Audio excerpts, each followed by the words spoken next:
청년 이승만은 그때 당시에는 물론이고 지금도 참 경이적입니다. 그리고 그때 당시에 1905년, 6년, 20세기 초에 당시의 대한제국 그 국내는 물론이고 국제적 기준으로도 사실은 대단한 것이었습니다.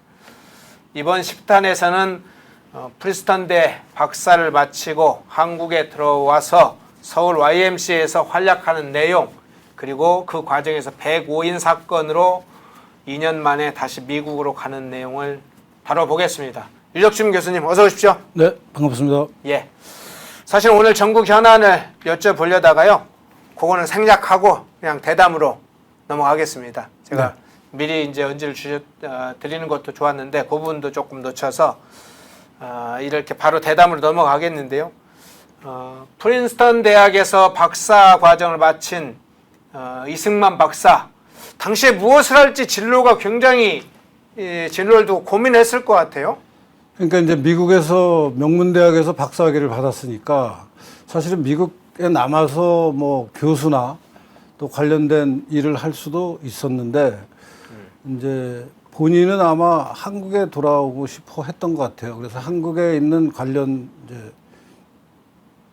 관련자들한테 내가 이렇게 해서 이제 학위를 받았는데 한국에 가면 무슨 일을 할 수 있겠느냐 하고 뭐 여러분들한테 자문을 구하는데 예.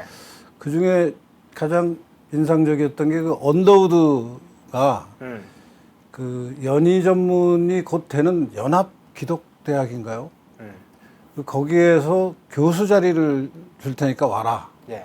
라는 얘기도 들었고 또 뭐 다른 게일 같은 사람들도 한국에 와서 YMCA를 해라. 근데 아마 가장 결정적이었던 거는 그 당시 그 모트라는 존 모트인가 하는 국제 YMCA 연맹의 총무일을 하는 분이 있는데 뉴욕에 있었던가 그래요. 그분이 활동을. 근데 그분을 찾아갔는데 그분도 그 서울에 있는 YMCA에 가서 일을 하는 게 어떠냐. 서울 YMCA. 네. 예. 그래서 이제 서울로 가는 결심을 합니다. 그러니까 선교사들이 사실은 국내에 들어와라 이런 것도 있지만 결국은 YMCA 국제위원회 총무였던 모트 박사의 권고, 네. 서울 YMCA에 가서 일을 하는 게 어떠냐, 이게 상당히 결정적이다 이렇게 보시는군요. 그게 결정적이고 이제 그게 영향력이 있었던 것은 이제 모트가 그 국제 YMCA 국제위원회라고 표기가 되어 있네요. 네. YMCA 국제위원회 총무. 그러니까 그 자리에 있으니까 이제 그 아래 당연히 서울이나 뭐 동경이나 뭐 전 세계 YMCA 지부들이 다 그 이제 상급기관 아래 있는데 그 상급기관의 총무로서 그런 얘기를 하면서 한국 YMCA에다가 연락을 해서 이승만을 어디 적당한 자리를 좀 줘야 되지 않겠냐, 그리고 월급도 좀 줘라 라는 얘기를 해서 상당한 그 뭐 사는데 떼돈을 벌지는 못해도 생활하는 데는 불편이 없는 월급을 받게 됩니다. 그래서 이제 국제 YMCA 연락으로 한국에 있는 YMCA가 이승만에게 이제 취업 통지서를 보내던가 그래요. 그러고선 거기 월급도 준다. 이제 그래서 결심을 하고 한국으로 돌아옵니다. 근데 그때 한국이라는 게 1910년이거든. 1910년이면 우리가 병합이 됐을 때 아닙니까? 예, 그러니까 1910년 8월 29일인가요? 그때가 이제 한일 합병이 공식화되는 날이잖아요. 예. 그리고 이제 1905년 그 러일 전쟁 이후로 한 5년 동안은 뭐 외교권을 뺏기고 군사권을 뺏기고 이제 좀 식민지로 가는 그 과정을 겪고 있을 때고. 근데 이승만으로서는 자기는 그때 감방에서 나오자마자 미국 가서 미국 언론에다 대고 미국이 일본이 한국을 병합하는 것을 막아달라는 얘기를 막 내놓고 한 사람 아니에요. 막 신문에 지난 시간에 보셨다시피 뭐 뉴욕 타임즈, 워싱턴 포스트 뭐 이런 데다가 미국이 루즈벨트 대통령 당신이 막아야 된다. 또 뭐 그 일본은 러시아만큼 나쁜 나라다. 뭐 그런 식의 신문 기사가 완전히 이승만이 엄청 중요한 인물이 되면서 그런 기사들을 막 생산했던 게 이승만이잖아요. 그러니까 이승만으로서는 내가 미국에 있으면서 이런 활동을 했는데 한국이 지금 일본의 식민지가 돼버리는데 거기 가서 일하는 게 괜찮은 거냐. 특히 일본 식민지 당국이 나를 어떻게 생각하냐. 나를 뭐 혹시 그냥 감옥에다 넣어버리면 난 어떻게 해야 되는 거냐. 이제 이런 불안이 있는 거죠. 그래서 굉장히 여러 그 걱정을 하다가 이제 그래도 국제적으로 기독교 기구인 그 YMCA가 나를 좀 이렇게 케어해주고 보증해주고 또 그거하고 관련된 직장에서 일을 하면은 일본이 아무리 횡포를 부려도 좀 국제적인 보호막이 나한테 쳐져 있을 수 있지 않겠느냐 하는 생각을 하면서 그 자리를 받아들입니다. 예. 그러니까 1910년 이 한일합방이 사실상 된 조건에서 이승만이 서울에 오는 것은 사실상 체포 그렇죠. 위험까지도 사실은 예상을 하고 왔다고도 볼 수 있겠네요. 그럼요. 그러니까 그런 어려움이 내가 한국에 가면 발생할지도. 그리고 더구나 이제 이승만 본인의 기본 생각은 일본이 한국을 먹었는데 이걸 잘못된 일이다라고 생각하는 사람 아니에요. 예.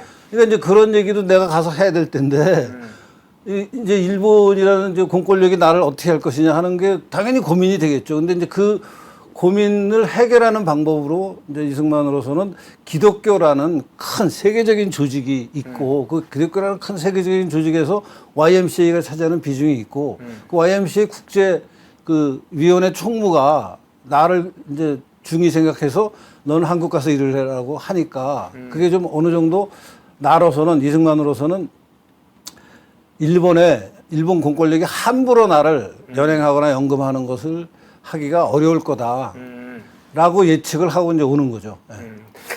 더군다나 미국에 가서 민영환과 한규설의 밀서를 전달하고자 하는 밀서를 품고 간 사람 아니에요. 그렇죠. 예. 그러니까 더군다나 미국 나중에 보면 루즈벨트 대통령도 만나고 그러니까 굉장히 위험한 인물이다. 이 일본으로서는 그 이제 일본도 무슨 정보기관이 다 있었을 거 아니에요. 그러니까 아니 지금 워싱턴에 와서 한국 놈 하나가 와서 뭐 별짓을 다 하고 돌아다닌다. 우리 언론에 이렇게 막 난리를 치고 있는데 얘 도대체 어떻게 좀 관리를 해야 되는 거 아니냐 하는 얘기가 당연히 첩보보고가 됐겠죠. 일본 공권력에. 그러니까 그걸 이승만이 또 그런 식으로 일본이 나를 본다라는 것을 내다보지 못할 사람이 아니죠. 그러니까 머릿속에 다 이제 이 상황이 이렇게 되는데 내가 한국에 가면은 반드시 일본 이 당국으로부터 내가 제재를 받을 가능성이 크다라는 생각을 하면서 그럼에도 불구하고 내가 갈 수 있느냐 한국에 가서 이 기독교하고 관련된 이런 활동을 하면은 일본 공권력이 나를 함부로 할 수 있을까 못할까 하는 고민을 하면서 이제 국제위원회 YMCA 국제위원회의 총 모트라는 그 모트는 나중에 저 굉장히 유명한 사람입니다. 그 유엔에서 한국 무슨 그 위원회에 관여도 안 했나요? 아니 유엔이 아니라 그 노벨 평화상을 받는 사람입니다. 그렇습니까? 굉장히 세계적으로 유명한 사람인데 이제 그런 분들의 그 일종의 보호라 그럴까요? 그런 것을 등에 업고 이제 한국에 오는 거죠. 그렇군요. 자, 사진 두 장의 사진을 한번 보겠습니다. 그러면 자, 한국에 온 이승만이 어떤 활동을 하게 됐는지 그걸 추적하게 되는데 그 전에 과거에 있었던 사진도 한번 살펴보면서 그 후에 이 서울 YMCA에서 그러면 실제로 그런 어떤 활동을 했는지 살펴보는 사진들로 한번 시작해 보겠습니다. 사진 한번. 저 사진 혹시 저게 옥중동지라고 알려져 있는데 저 사진 혹시 소개 좀 해주시겠어요? 저 사진이 이제 저기 지금 그 펜앤마이크 로고 때문에 이승만 대통령이 얼굴이 가리고 있는데 사진을 조금만 예.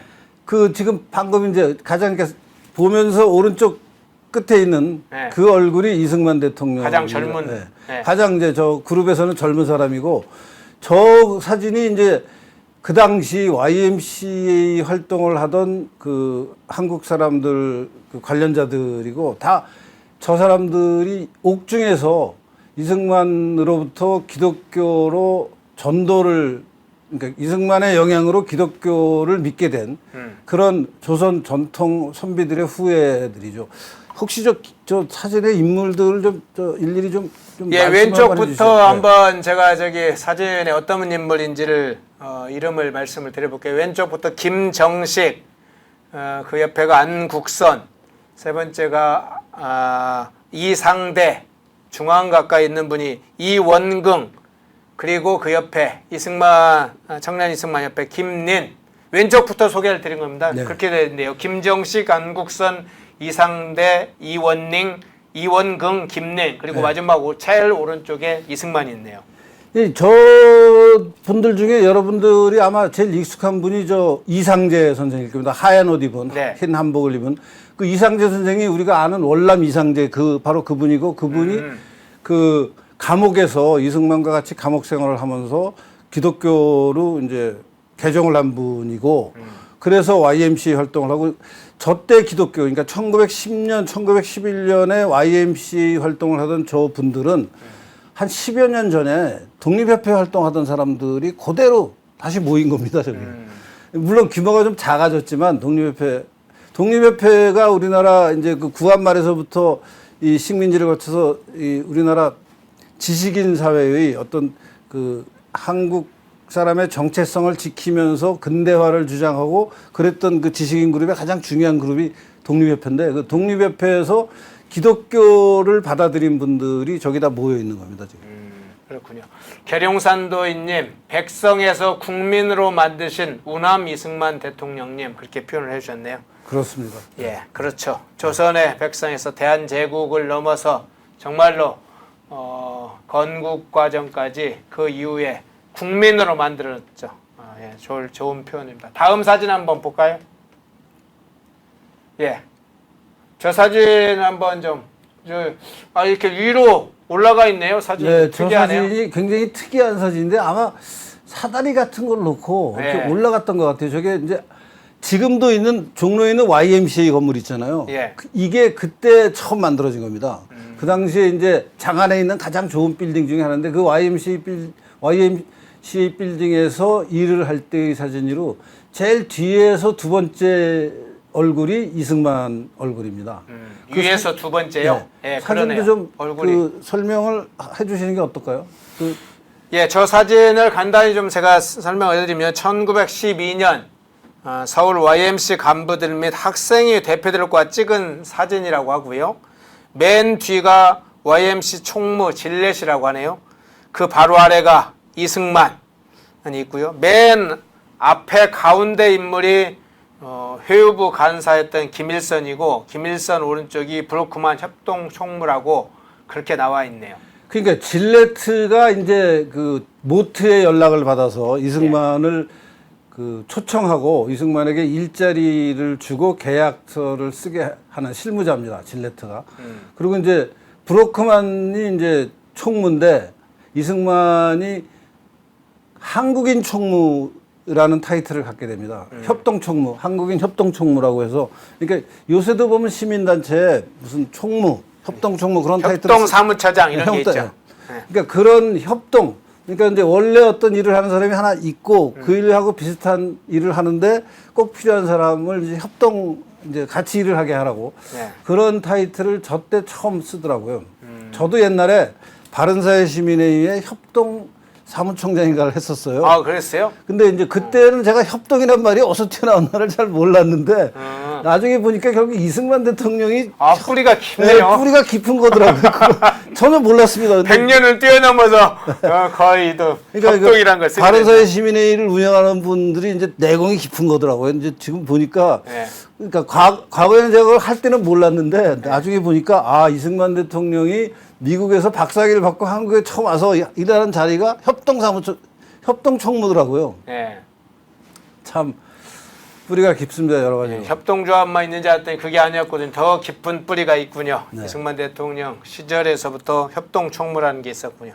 근데 서울 YMC에 왔을 때 청년 이승만이 누구와 일을 함께 했습니까? 아까 그 사진에 나왔던 분들, 예. 그런 분들이랑 지금 사진에 나온 분들이 대부분인데, 예. 미국인 선교사, 예. 질레트, 아까 그 사진에 나왔던 분, 그 사람이 이제 총무였고, 브로크만이 협동총무, 이승만은 한인 협동총무, 그런 일을 했고요. 이상재, 김정식, 이원긍, 유성준, 안국선, 아까 사진에 나왔던 한복 입고 나온 사진, 그런 분들이 다 이승만 대통령하고 같이 일을 했던 그 당시 그러니까 그때는 이름이 황성 YMCA인가 그랬어요. 이제 이미 이제 일본이 지배하던 식민지 한국입니다. 이제 1910년이. 이승만 대통령은 그때 나이가 35 시죠. 아니죠. 35 정도 되죠. 87, 그렇죠. 예, 7년생이니까. 1875년생이니까 35. 75년생. 네. 예. 본 사진도 굉장히 그 이제 청년 이승만의 원숙한 얼굴이죠. 예. 예, 이승만 YMC 관련해서 좀 추가적으로 어떤 활동이나 역할을 했는지 한번 좀 소개를 해주시겠어요?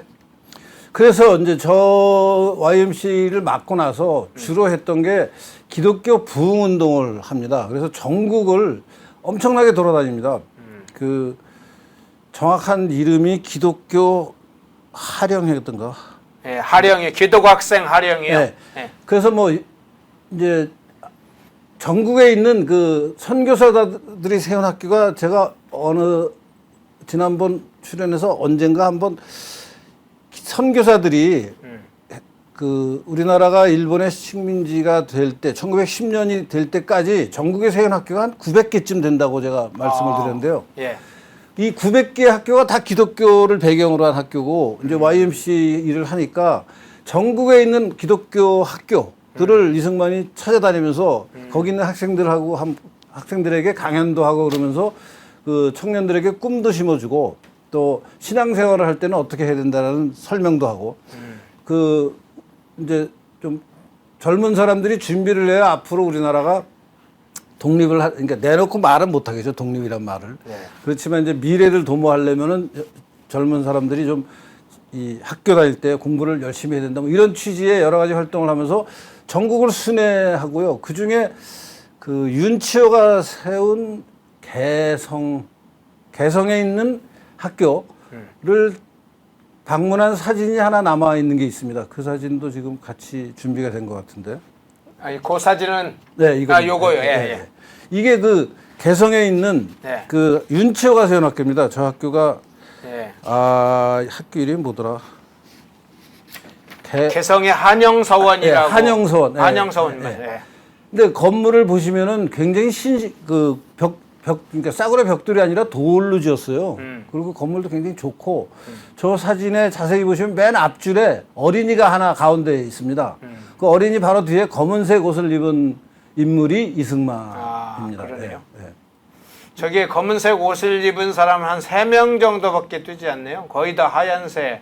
그러네요. 예. 예, 가운데 있고 제일 왼쪽에 한 분이 있고 청년 이승만이 검은색의 양복인가요? 이렇게 네. 입은 것 같네요. 그리고 참 재밌는 게 이제 요새 같으면은 저런 거 절대 못하게 할 텐데 저게 이제 저 건물의 입구인 현관인데 저 보면 그 담벼락에 막 학생들이 올라가서 사진을 찍어요. 예. 근데 저게 보니까 일제 때 수학여행 같은 걸 간 사진에 보면은 경주의 첨성대 이런데 애들이 다 올라가서 찍더라고요 사진을. 그랬어요? 그러니까 요새 같으면 뭐 브라질하고 건드리지도 다 못할 텐데. 보호를 하고 있을 텐데. 그때 보니까 이제 저런 식으로 그 어떤 사진을 찍을 때 단체 사진을 찍으면 그 학생들이나 그 사진에 나오는 사람들이 막 건물에 올라가고 달라붙고 뭐 저런 식의 사진을 많이 찍는 모습을 볼 수 있는데요. 네.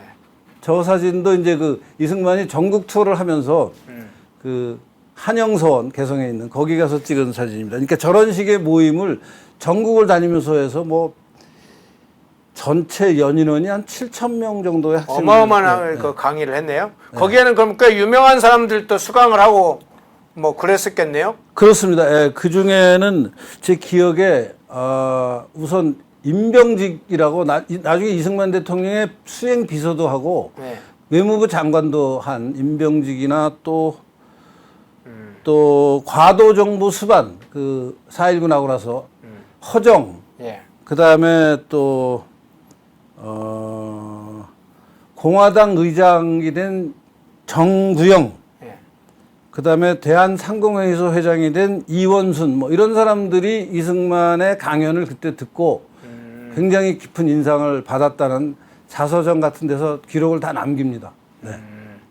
그 인물들이 나중에는 사실은 우리 대한민국 건국과 대한민국의 초기에 이승만 정부 때 국지국직을 했던 인물들이 여기서도 나오네요. 이제. 아니 그러니까요. 그러니까 사실 이승만을 빼고 대한민국의 역사를 얘기할 수가 없습니다. 이승만이 있어야 연결이 되는 거고 구한말 일제시대 대한민국 건국 이후에 6.25 전쟁 그래서 박정희까지 연결되는 이 과정에 이승만을 부정하고 이승만은 우리 현대사의 악인이다라고 하면은 설명이 안 됩니다. 지금 나온 인물들이 다 대한민국 건국에 이승만과 연결이 되면서 다 관련된 분들이거든요. 정말 중요한 겁니다. 이런 맞으면 이 연결고리들이. 그렇군요. 그런데 이제 미국에서 서울 YMC 활동을 하러 오긴 했지만 청년 이승만에는 집안 문제도 좀 있지 않았습니까? 그러니까 이제 그게 사실 이때 이승만한테는 굉장히 큰 마음의 상처였을 것 같은데요. 네. 지난 시간에도 잠깐 얘기했지만 그 박씨 부인 서울에 남았던 박씨 부인이 주장해서 이승만 대통령의 아버지는 절대 반대했을 봉수 태산을 미국으로 보냈잖아요. 네. 이승만 대통령이 나는 생각도 못한 일인데 어느 날 봉수가 왔다. 태산이 왔다라는 이제 기사가 났는데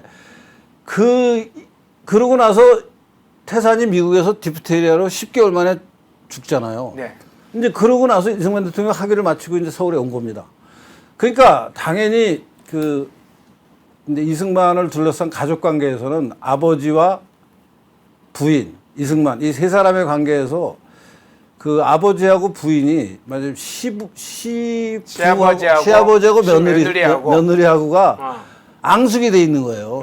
왜냐면 내가 보내지 말라 그랬는데 너 왜 보내가지고 아들을 죽게 해? 자기 손자를 보내가지고 손자를 죽게 했냐라는 얘기를 할 거 아니에요. 네. 그리고 또 그게 더 치명적인 것은 이제 그 배경에는 바람핀 게 있잖아요. 그러니까 뭐 관계가 좋을 수가 없는 상황이죠. 이승만이 그 창신동에 그때 살았었는데 처음에 이제 어렸을 때는 도동에 남산자락 도동에 살다가 지금은 이사를 가서 창신동에 삽니다. 저 동대문 밖에. 거기서 살다가 아버지하고 며느리가 하도 싸우니까 이승만이 아예 짐을 싸서 가출을 합니다. 예. 가출해서 YMCA에 자기가 일하는데 거기 어디 다락방에 그 짐을 싸가지고 와서 거기서 이제 기거를 하면서 생활을 하고 그 일기에도 보면은 이승만 대통령이 일기를 그때 남겼는데 그러니까 자기 아버지하고 자기 부인이 싸워서 나 힘들다라는 얘기가 가끔 나옵니다. 결국에는 이혼을 합니까? 이승만이 그래서 이제 박씨 그때 부인하고? 결국 일제가 이제 우리나라를 지배할 때니까 일본 법에 따라서 이혼을 합니다. 그렇군요. 1912년인가 이혼을. 그런데 이제 이렇게 이승만의 활동도 그렇고 당시에 조선의 독립운동에서 기독교 영향력이 활동이 굉장히 커지면서 일본도 놔두지는 않았을 거 아니에요. 그때 당시에 백오인 사건 그러니까 이런 게 일어난 걸 기억하는데. 그러니까 이승만의 우려가 현실화되는 게 이제 미국 올 때부터 식민 당국이 나를 어떻게 볼까. 그리고 내가 그러면 한국에 와서 이런저런 활동을 할 때 발언을 어디까지 해야 되느냐 하는 것까지 이제 생각을 하면서 그 기독교 전도를 위한 전국 순회를 엄청 하는데 그때 만들어진 여러 가지 네트워크들이 있을 거 아니에요. 그 기독교 네트워크가 정말 활성화됩니다, 그때.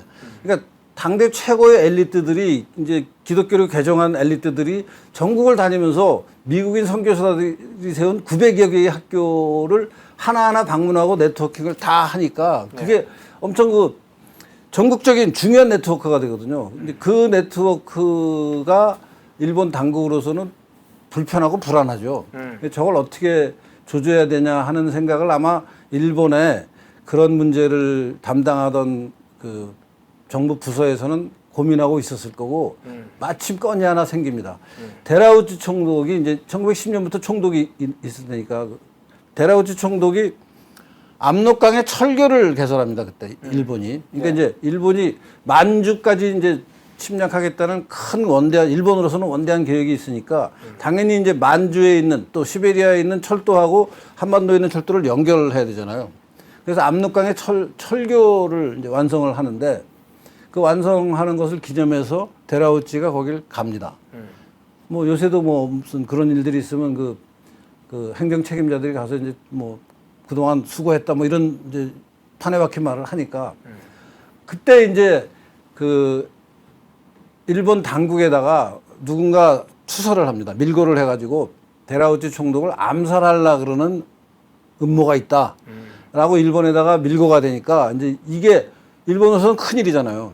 그래서 그것을 핑계로 그 밀고된 것을 근거로 해서 그러면 어떤 사람들이 이런 일을 하는지를 엄청 뒤지게 됩니다. 그래가지고 말하자면 105인 사건이라고 우리가 알고 있는 105명이 기소당한 사건입니다. 그 기소당한 사건이 벌어지는데 거기에 기독교 네트워크의 핵심 인물이 이승만 윤치호거든요. 당연히 이승만과 윤치호니까 이제 당연히 이 수사를 하면은 최고 정점에 윤치호, 이승만이 이제 있게 되는데 그 수사의 바닥부터 시작된 수사가 점점 올라오니까 이승만은 불안하죠. 그리고 윤치호가 어느 날 구속이 됩니다. 예.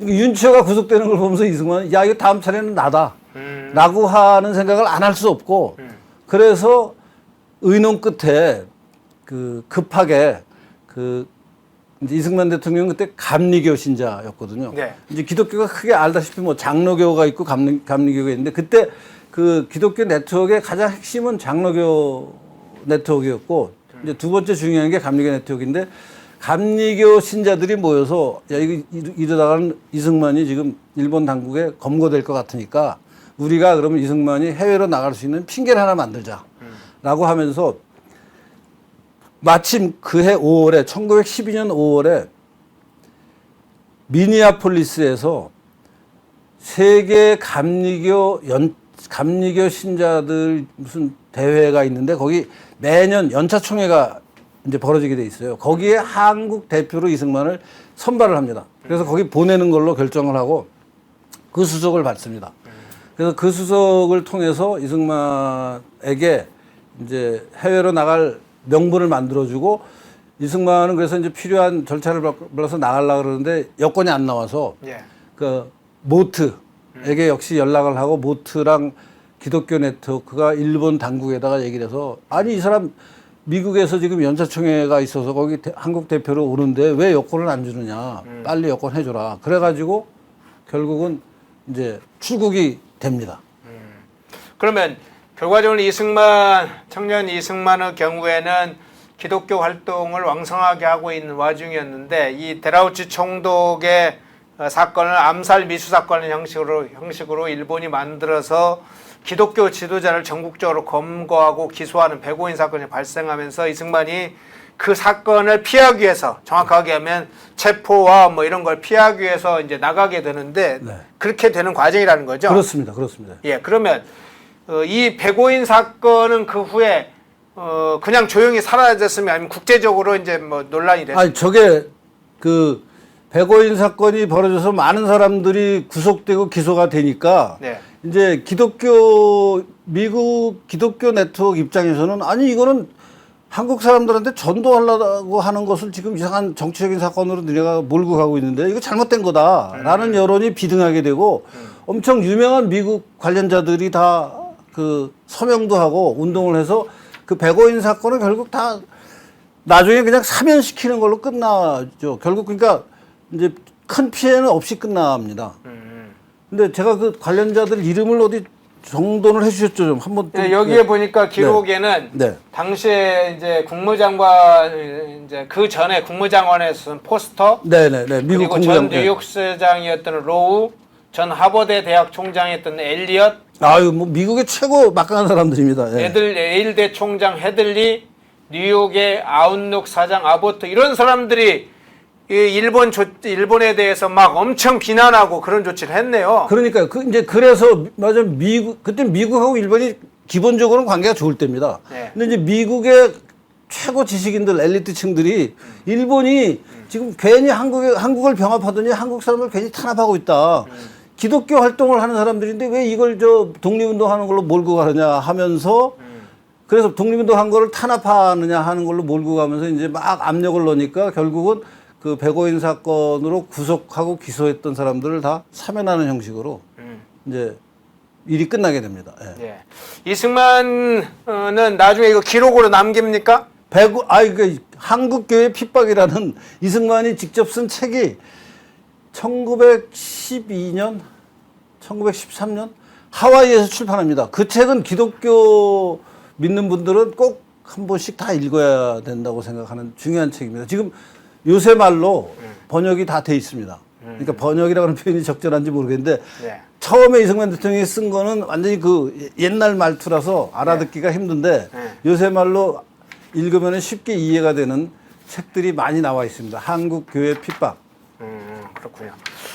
청년 이승만이 미국에서 대한제국, 뭐 사실은 병합된 상태, 저 일본에 병합된 상황이었으니까 조국이 사라진 그런 상황에서 들어와서 서울 YMCA에 와서 교육도 하고 조직도 만들고 많은 활동을 한다. 그래서 유명한 그런 허정 같은 인물, 임병직 같은 전 외무장관을 탄생시킨다. 이제 그런 소식부터 105인 사건으로 다시 이제 그 피해를 받는, 그래서 다시 이제 이후에 새로운 여정을 또 시작하는 것으로 지금 오늘 내용을 다뤄봤는데요. 다음 주에는 그럼 어떤 주제를 다룹니까? 요거 잠깐만 마무리를 해드리면은 네. 그러니까 이제 박사학위를 마치고 한국에 돌아오니까 한국은 이미 식민지가 이제 시작됐습니다. 합병이 돼서. 네.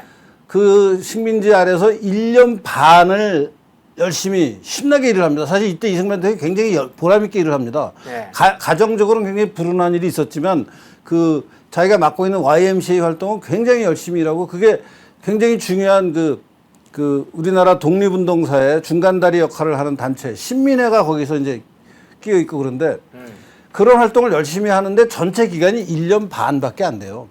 그리고선 1년 반을 돌아와서 한국에서 일을 하는데 식민지 한국에서 일을 하는데 이제 자기가 감옥에 끌려갈 수 있는 상황이 돼서 이제 한국을 벗어나는데 이게 한번 벗어나고 나면 그 다음에 어디로 갈지 무슨 일이 될지 막막한 상황이 되는 거예요. 네. 이제 그 정처 없는 여행을 다시 본의 아니게 자기는 한국에서 일하고 싶었는데 감옥에 갈지도 모르니까 이제 한국을 떠나는 그런 일이고 이제 그래서 다음 해에는 이제 한국을 떠나서 그 미니애폴리스의 연차총회에 가서 어떤 일을 했는지에서부터 이제 정처 없이 미국 대륙을 방랑합니다. 아는 사람들을 만나기 위해서. 네. 그러니까 이제 이승만 선수는 계획이 망가진 거예요. 계획이 망가져서 이제 누구를 그럼 만나서 뭘 해야 되느냐 하는 것을 이제 이게 하루 이틀에 끝날 일도 아니니까 자기 아는 사람들을 많이 만나러 다닙니다. 미국 대륙에 흩어져 있는 한인 동포들 뭐 그동안 가까웠던 사람들.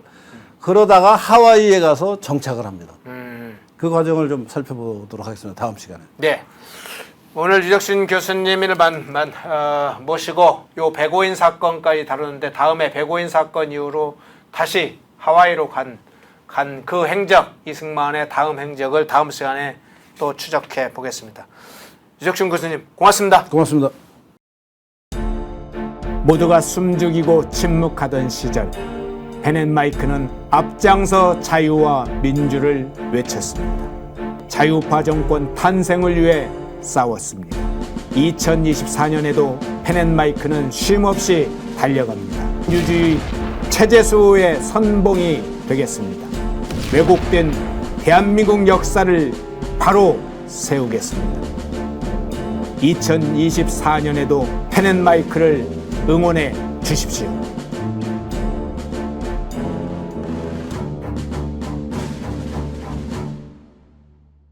인터넷 검색창에 펜앤마켓을 검색해 주세요. 펜앤마켓은 펜앤드마이크 구독자분들을 위한 종합 쇼핑몰로 좋은 상품으로 온라인 최저가를 목표로 하는 마켓입니다. 많은 관심과 사랑 부탁드립니다.